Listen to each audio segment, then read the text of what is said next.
Hello, જય શ્રી કૃષ્ણ. કેમ છો બધા? મજામાં? ફર્સ્ટ અને 15 વાળી વિડીયો બનાવું છું, પરંતુ આ વખતે ફર્સ્ટ ડેટના નહોતી બનાવી, કારણ કે મારી ઈચ્છા એવી હતી કે વુમન્સ ડેના દિવસે પણ આપણે એક વિડીયો પ્રસ્તુત કરશું. માટે ત્વમેવ માતા ચ પિતા ત્વમેવ ત્વમેવ બંધુ ચ સખા ત્વમેવ ત્વમેવ વિદ્યા દ્રવિણમ ત્વમેવ ત્વમેવ સર્વમ મમ દેવ દેવ. બધાને જ મારા જય શ્રી કૃષ્ણ. તેમજ બધી મારી સખીઓને, માતાઓને, દીકરીઓને, વહુને બધાને મારા તરફથી હેપી વુમન્સ ડે. મમતા, પ્રેમ, ક્ષમા અને સમાધાનનો મર્મ એટલે સ્ત્રી. એક અંશમાંથી નવો ધબકાર ઉછેરતો ગર્ભ એટલે સ્ત્રી. જનની, બહેન, પત્ની કે પછી પુત્રવધુ, આ બધા આપણા રંગથી રંગાયેલી એક મિત્ર એટલે સ્ત્રી.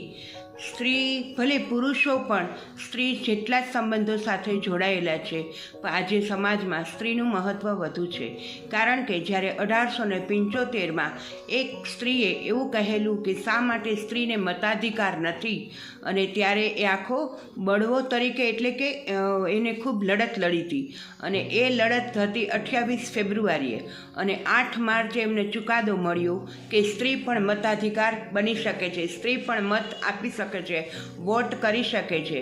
અને ત્યારે એને બીજી પણ એક લડત લડી કે સ્ત્રીને શા માટે ગવર્મેન્ટ જોબ ના મળે, અને ત્યારે પણ 8 માર્ચે એ પણ ચુકાદો મળ્યો કે સ્ત્રી પણ ગવર્મેન્ટ જોબ કરી શકશે. અને આજે કૂદકે ને ભૂસકે આગળ વધતી સ્ત્રી ક્યાં પહોંચી ગઈ છે. આપણે પહેલાં એવું કહેતા કે સ્ત્રી પુરુષ સમોવડી, પરંતુ આજે તો સ્ત્રી પુરુષ કરતાં પણ 2 ડગલા આગળ વધી ગઈ છે. તો બધાને મારા સ્ત્રી દિવસની ખૂબ ખૂબ શુભેચ્છા. બધાને હેપી વુમન્સ ડે. અને અત્યારે બીજું કયું પર્વ ચાલી રહ્યું છે? રશિયા. તો રશિયા શું છે? પ્રભુ સાથે ઓતપ્રોત થવાનો રસ એટલે રશિયા. શ્રીજી બાવા તેમજ બાલકૃષ્ણને રશિયા ખૂબ જ પ્રિય છે. ક્યારેય કોઈ રશિયા ચાલતા હોય ત્યારે મજાક મસ્તી નહીં કરીએ આપણે, અને રશિયાને ખૂબ આનંદથી સાંભળીએ અને પ્રભુ સાથે ઓતપ્રોત થઈને એક રસ બનીએ, એનો અર્થ રશિયા છે. તેથી જ કહી શકાય કે આંખોથી હૃદય વાંચી શકે એવો એક મિત્ર એટલે સ્ત્રી. ઘરમાં સુખ, શાંતિ અને સમૃદ્ધિનું કારણ પણ સ્ત્રી હોય છે, અને મહાભારતનું કારણ પણ સ્ત્રી જ હોય છે. તો હું બધાને આજે એટલું જ કહીશ, હેપી વુમન્સ ડે. બધા સુખથી સંપીને સાથે ઓલવેઝ રહેશું. મારી બધી માતાઓ, બહેનો, દીકરીઓ, વહુને બધાને મારા તરફથી હેપી વુમન્સ ડે.